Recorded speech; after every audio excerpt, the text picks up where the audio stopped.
அன்பானவர்களுக்கு வணக்கம். நம்ம சின்ன மருமகள் சீரியல்ல பெரியமந்த கோவிலுக்கு போன இடத்துல என்கிட்டயாடி சவால் விட்டு ஜெயிட்டேன்னு சவுடால் காட்டின உன் குழந்தைங்கள உன்கிட்டேருந்து பிரித்து உன்னை கண்ணீர் விட வைக்கிறேன் அப்படின்னு சொல்லி இந்த ஈஸ்வரி கோவிலில் வச்சு நம்ம தமிழ்கிட்டேருந்து குழந்தைய பிரிக்கிறாங்க. ஆனால் பெரியமந்த கண்ணீரோட என் கோயிலேருந்து யாரும் வெளியே போகக்கூடாது, உன் கண்ணீருக்கு காரணமானவங்க பண்ண தப்பையெல்லாம் நான் வெளியே கொண்டு வரேன் அப்படின்னு எல்லாரும் முன்னாடியும் ஈஸ்வரியை காட்டி கொடுக்குது. ஈஸ்வரி செஞ்ச தப்பு எல்லாமே வெளியே வந்துருச்சா? என்ன நடந்துச்சு தெரிஞ்சுக்கிறதுக்கு முன்னாடி இந்த வீடியோக்கு ஒரு லைக் போட்டுக்கோங்க. ஸோ பார்த்தீங்கன்னா அழகருக்கும் மீனாட்சிக்கும் 30 நாள் ஆனதுனால அழகரோட நம்ம சேதுவும் மீனாட்சியோட நம்ம தமிழும் பெரியமந்த கோவிலுக்கு சாமி கும்பிட்றதுக்காக வராங்க. ஒருத்தருக்கு ஒருத்தர் நல்ல நேரம் பார்த்து ஒரே டைம்லேயே வந்துடுறாங்க. குழந்தையோட நம்ம தமிழை பார்த்தோன்னே இந்த ஈஸ்வரிக்கு வயிறெல்லாம் எரிய ஆரம்பிச்சிருது.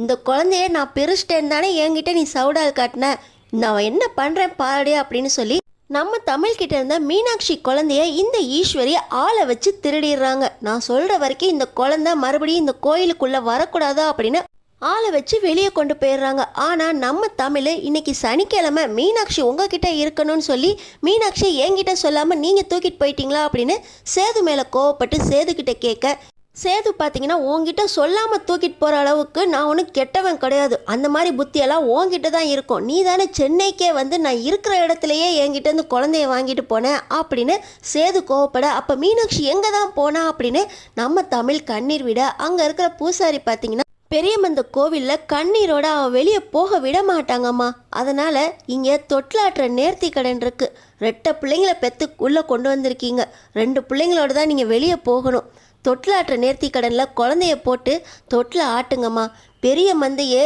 யார் திருடினா அப்படின்னு காட்டி கொடுத்துருவா, புள்ள உங்கள் கைக்கு வந்துடும் அப்படின்னு பூசாரி சொல்கிறாரு. பார்த்திங்கன்னா கையில் இருக்கிறது அழகர் மட்டும்தான்.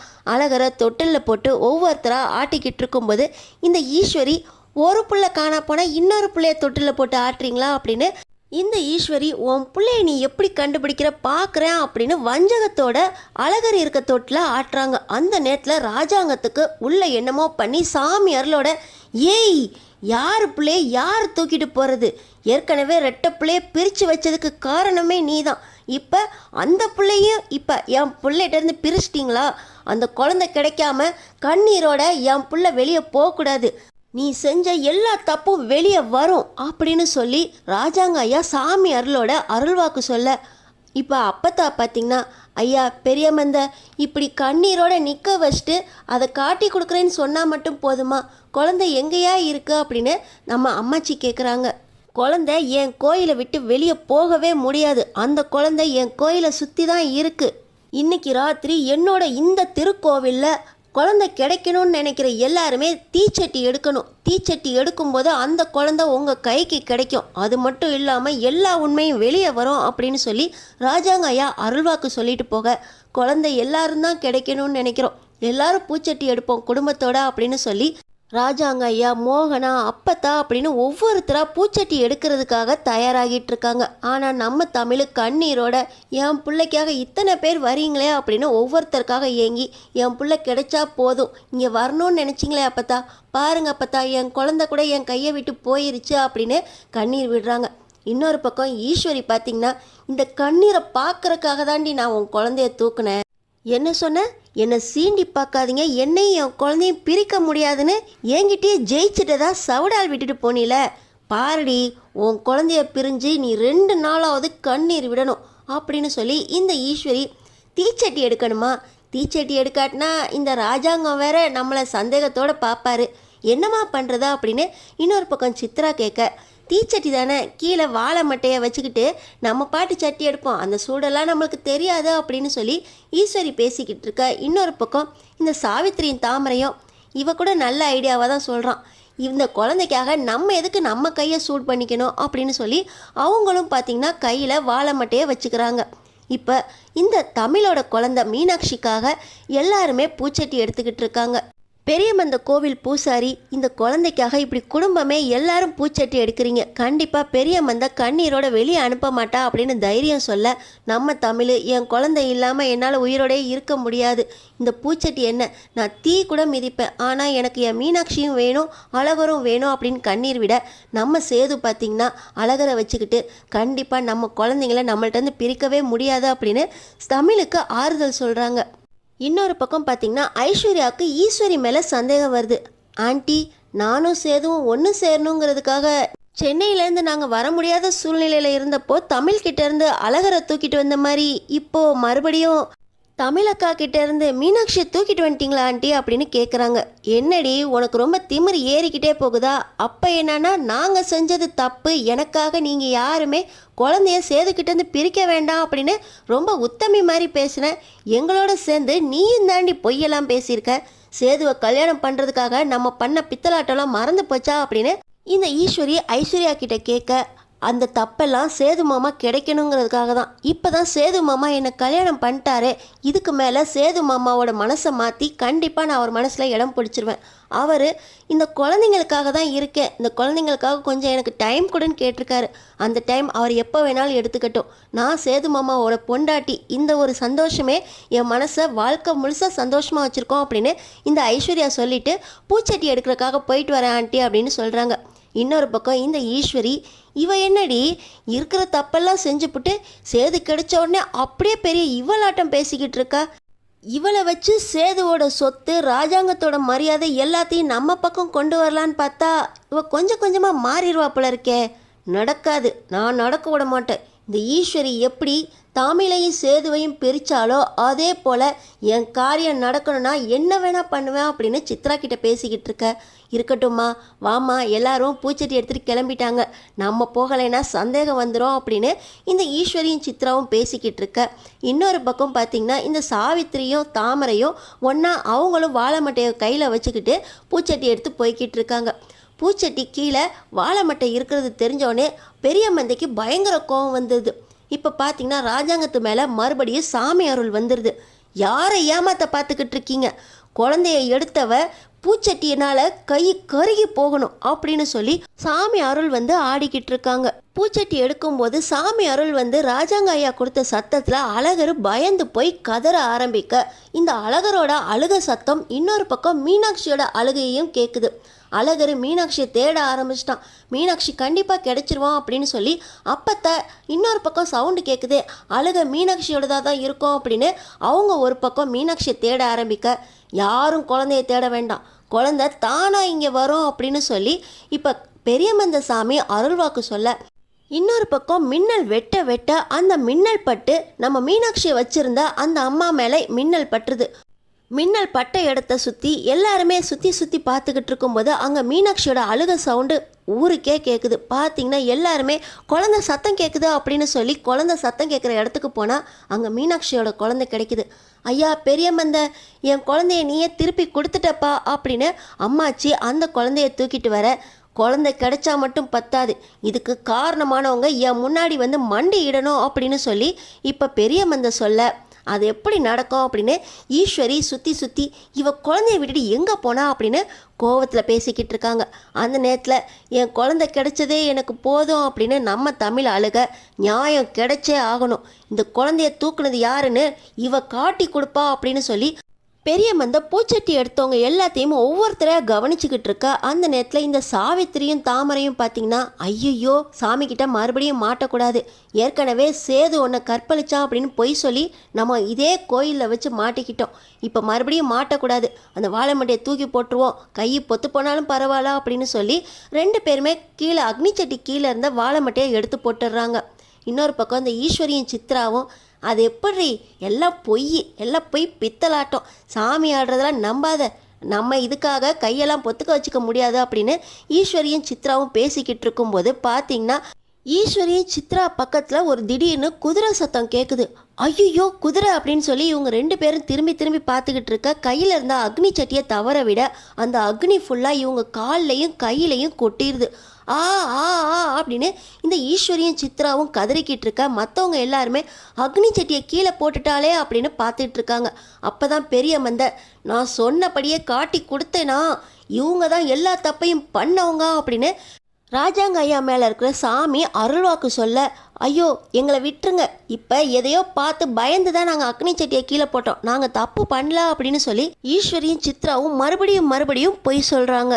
பக்கத்தில் இருந்த ஐஸ்வர்யா, ஆண்டி நான் அப்பயே உங்கள்கிட்ட வந்து கேட்டேன்ல, தமிழோட குழந்தை மீனாட்சி நீங்கள் தான் திருட்டினீங்களா அப்படின்னு மறுபடியும் கேட்க, என்னடி பெரிய உத்தமி மாதிரி பேசிக்கிட்டு இருக்க, உனக்காக தாண்டி எல்லாமே செஞ்சோம் அப்படின்னு மறுபடியும் ஈஸ்வரி ஐஸ்வர்யா கிட்ட சண்டை போட, இப்போ பார்த்தீங்கன்னா ஐஸ்வர்யா, ஆண்டி நீங்கள் எனக்காக எதுவுமே செய்ய வேண்டாம், சேது எனக்கு கிடைச்சதே போதும் அப்படின்னு ஐஸ்வர்யா கழுத்தில் இருக்க தாலியை காட்டுறாங்க. அந்த நேரமாக பார்த்து, இந்த தாலி தானே, இந்த தாலியை யார் கட்டினா, சேது கட்டினா நான் நினச்சிக்கிட்டு இருக்கா அப்படின்னு சொல்லி ஈஸ்வரி சத்தம் போட, பக்கத்தில் இருக்க சித்ரா, அம்மா இங்கே வச்சு வேண்டாம், நம்ம பிரச்சனையை வீட்டில் போய் பார்த்துக்கலாம் அப்படின்னு சொல்லி அவங்க சொல்லிக்கிட்டு இருக்காங்க. ஆனால் ஈஸ்வரி, இவளுக்கு இந்த உண்மை தெரிஞ்சே ஆகணும், கோயிலில் உண்மை வந்தா என்னடி பரவாயில்ல, இவ சேதுவோட பொண்டாட்டின்னு மனசில் சந்தோஷத்தோடு ஆடிக்கிட்டு இருக்கா, அந்த சந்தோஷம் நிலைக்கக்கூடாது அப்படின்னு சொல்லிக்கிட்டு இருக்கும்போது சாமி அருள் வந்த ராஜாங்கம், 3 கூட்டு களவாணிங்களும் மறுபடியும் ஒன்று சேர்ந்துட்டிங்களா, என் கோவிலில் உண்மையை மறைக்க முடியாது, எல்லார் வாயிலிருந்து உண்மை வெளியே வரும் அப்படின்னு சொல்லிக்கிட்டு இருக்காரு.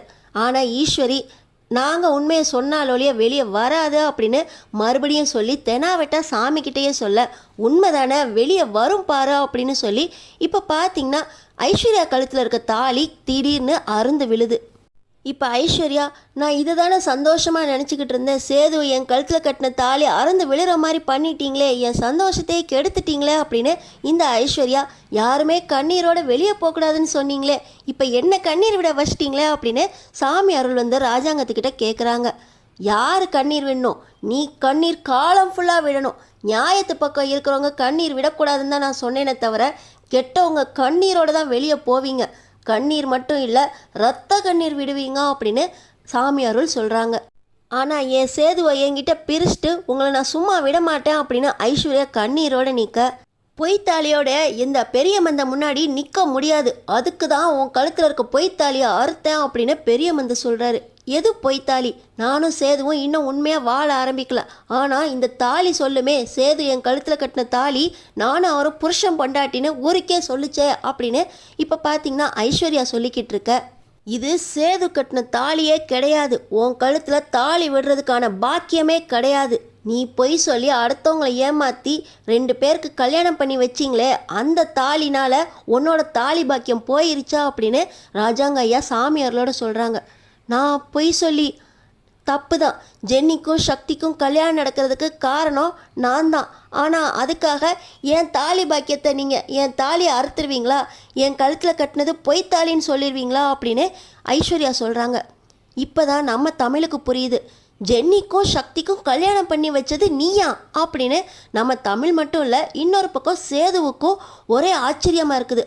இப்போ சேது ரொம்ப கோவத்தோட ஐஸ்வர்யா பக்கம் வந்து, ஜென்னிக்கும் சக்திக்கும் கல்யாணம் பண்ணி வச்சது நீயா, என்ன சொல்கிற அப்படின்னு கழுத்தை நெரிச்சிக்கிட்டே கேட்குறாரு.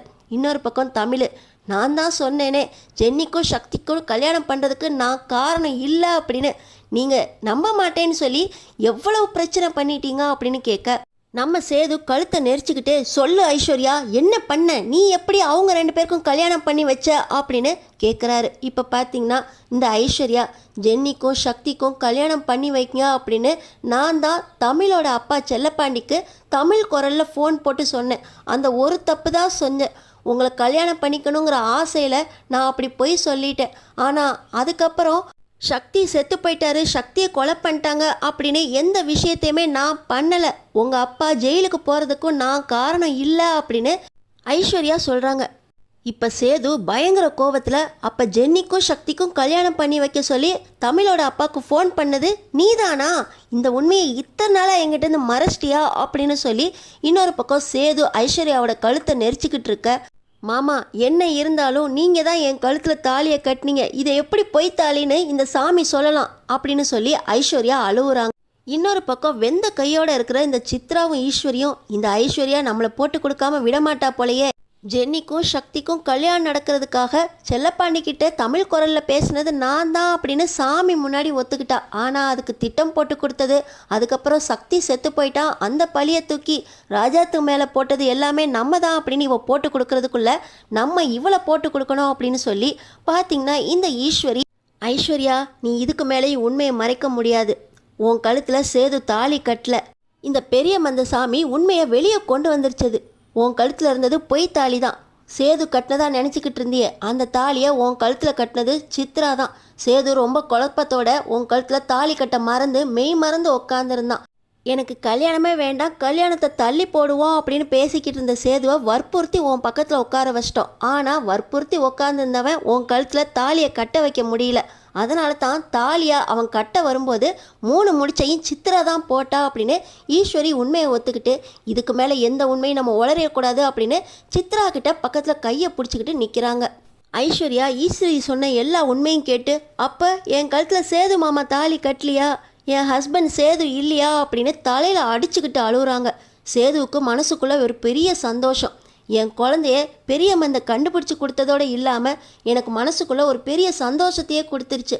உன் கழுத்தில் நான் தாலி கட்டலையா, உன் கழுத்தில் தாலியை கட்டி நான் பெரிய தப்பு பண்ணிட்டேன், என் குழந்தைங்களுக்காக வாழணும்னு நினச்சேன், உன்னையும் பொண்டாட்டியாக சேர்த்துக்கிட்டு உன் கூடயும் வாழ முடியாமல் உன்னையும் பரிதவிக்க வைக்கிறோமேனு மனசுக்குள்ளே ஒரு குத்தல் இருந்துக்கிட்டே இருந்துச்சு. பெரிய மந்த நீ என் மனசுக்கு பெரிய சந்தோஷத்தை கொடுத்துட்ட, இனிமேல் நான் சந்தோஷமாக என் பிள்ளைங்களுடைய வாழ்க்கையை கழிச்சிருவேன், ரொம்ப நன்றி பெரிய மந்த அப்படின்னு சொல்லி ராஜாங்க சாமியார்களோடு நிற்கும்போது காலில் விழுந்து சேது சந்தோஷப்பட, இன்னொரு பக்கம் என் மேலே இருந்த தப்பு இப்போ உங்களுக்கு புரிஞ்சிச்சா, நான் எத்தனை தடவை சொன்னேன் ஜென்னிக்கும் சக்திக்கும் கல்யாணம் பண்ணி வைக்க சொல்லி நான் எங்கள் அப்பா கிட்ட பேசலை அப்படின்னு. ஆனால் ஜென்னிக்கும் சக்திக்கும் கல்யாணத்தை பண்ணி வச்சு இப்போ சக்தி உயிரோடு இல்லாமல் அதை எங்கள் அப்பா தான் கொலை பண்ணிட்டாருன்னு சொல்லி எங்கள் அப்பா ஜெயிலுக்கு போகிறதுக்கு நீ தாண்டி காரணமாக இருந்தா அப்படின்னு மாசமாக இருந்த என்னை வீட்டை விட்டு வெளியே விரட்டினீங்கல்ல, உண்மை வெளியே வந்துருச்சுல அப்படின்னு சொல்லி நம்ம தமிழ் வாதாடிக்கிட்டு இருக்கும்போது இப்போ சாமி அருள் வந்த ராஜாங்க ஐயா இந்த உண்மையும் வெளியே வரும். என் புள்ள ராஜாங்கம் ஜெயிலுக்கு போகிறதுக்கு காரணமாக இருந்ததும் இந்த தமிழ் செல்வியும் கிடையாது, அதுக்கு காரணமானவங்களும் இப்போ உண்மையை தானாக ஒத்துக்குவாங்க அப்படின்னு சொல்லி பெரிய மந்தசாமி கையில் அருவாள் எடுத்து ஈஸ்வரியையும் தமிழையும் வெட்ட போக, வேண்டாம் வேண்டாம் நாங்கள் உண்மையை ஒத்துக்கிறோம் அப்படின்னு சொல்லி நாங்கள் தான் அந்த ராஜாங்கத்தோட பழைய எதிரி அரசியல்வாதியோட ஒன்று சேர்ந்து திட்டம் போட்டு சக்தியை கொலை பண்ணுறதுக்கு முடிவு பண்ணோம். ஆனால் சக்தி எப்படியோ தப்பிச்சு போக ராஜாங்கம் ஜெயிலேருந்து வெளியே வந்துட்டாரு அப்படின்னு ஈஸ்வரி எல்லா உண்மையும் ஒத்துக்கிறாங்க. யாருமே கண்ணீரோட வெளியே போகக்கூடாது அப்படின்னு பெரிய மந்த சொன்னது உண்மையாயிருச்சு. நம்ம தமிழோட கண்ணீரை பெரிய மந்த தொடச்சி தான் வெளியே அனுப்புனாங்க. 2 குழந்தைங்களோட நம்ம தமிழும் சேதுவும் ஒன்று சேர்றதுக்கு வாய்ப்பு இருக்கா? அடுத்தடுத்து என்ன நடக்க போகுதுன்னு தெரிஞ்சுக்கிறதுக்கு நம்ம சேனலை சப்ஸ்கிரைப் பண்ணி தொடர்ந்து பாருங்கள்.